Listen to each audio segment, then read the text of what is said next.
بسم اللہ الرحمن الرحیم۔ ناظرین و سامعین، سیرت النبی صلی اللہ علیہ وسلم کی کتابوں کے اندر ایک بہت ہی بڑا واقعہ مشہور ہے جسے اصحاب فیل کے نام سے یاد کیا جاتا ہے۔ اسے آپ سماعت کریں۔ محمد عربی صلی اللہ علیہ وسلم کی پیدائش سے 50 یا 55 روز قبل ایک واقعہ پیش آیا جسے اصحاب فیل کے نام سے یاد کیا جاتا ہے۔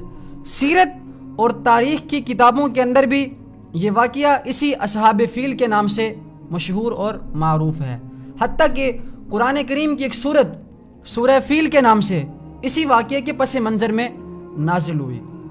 ہوا کچھ یوں کہ نجاشی شاہ حبشہ کی جانب سے یمن کا حاکم ابرہ نامی شخص تھا۔ اس نے جب یہ دیکھا کہ تمام عرب کے لوگ بیت اللہ کی عبادت کرنے جاتے ہیں، خانہ کعبہ کی عبادت کرنے جاتے ہیں مکہ مکرمہ جا کر، اس نے کہا کیوں نہ میں عیسائیت کے نام پر ایک گرجا تعمیر کراؤں جو مکلف اور مرصع قسم کا ہو اور عالی شان اور خوبصورت قسم کا ہو۔ تو اس نے عیسائی مذہب کے نام پر مقام صنعاء کے اندر ایک خوبصورت گرجا تعمیر کرایا۔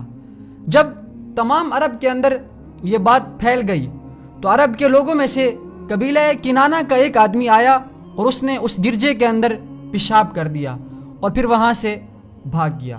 یہاں پر حضرت ابن عباس رضی اللہ تعالیٰ عنہ سے یہ بات منقول ہے کہ عرب کے چند نوجوانوں نے اس گرجے کے آس پاس آگ لگائی اور وہ آس پاس لگی ہوئی آگ اس گرجے کو بھی لگ گئی، جس سے تمام گرجا جل کر خاک ہو گیا۔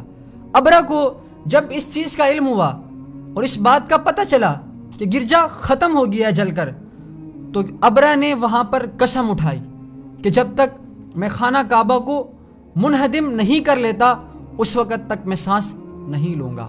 ابرہ نے ایک لشکر تیار کیا اور ایک فوج تیار کی اس میں اس نے ساتھ ہاتھی بھی تیار کیے اور اس کو لے کر وہاں سے روانہ ہوا۔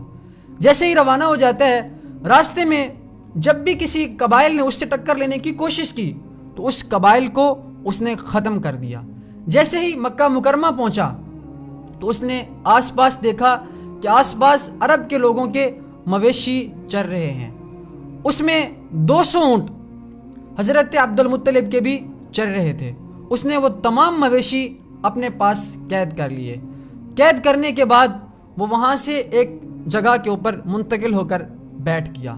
جب عرب کے لوگوں کو اس بات کا پتہ چلا کہ ہمارے جو مویشی چر رہے تھے وہ ابرہ نے بھی قید کر لیے ہیں، اور عرب کے لوگوں میں سرداری چونکہ اس وقت حضرت عبد المطلب کے پاس تھی، تو حضرت عبد المطلب نے تمام قریش کے لوگوں کو جمع کر کے ان سے کہا کہ آپ بیت اللہ کو خالی کر دو اور خانہ کعبہ کو خالی کر کے آپ کسی اور جگہ پر منتقل ہو جاؤ، کیونکہ یہ گھر اس اللہ کا ہے اور وہی اس کی خود حفاظت کرنے والا ہے۔ اس کے بعد عبد المطلب قریش کے چند سرداروں کو لے کر ابرہ کے پاس ملنے کے لیے تشریف لے گئے۔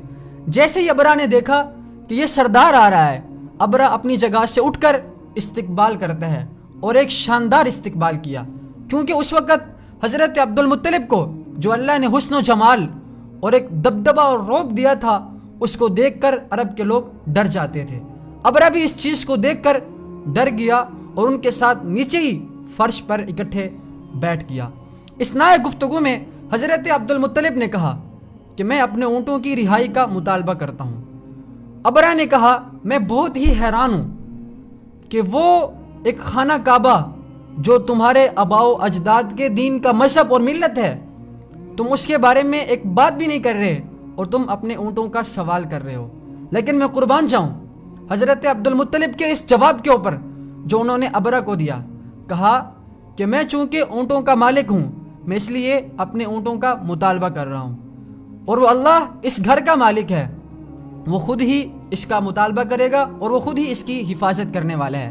اس کے بعد ابرہ کچھ دیر خاموش رہا۔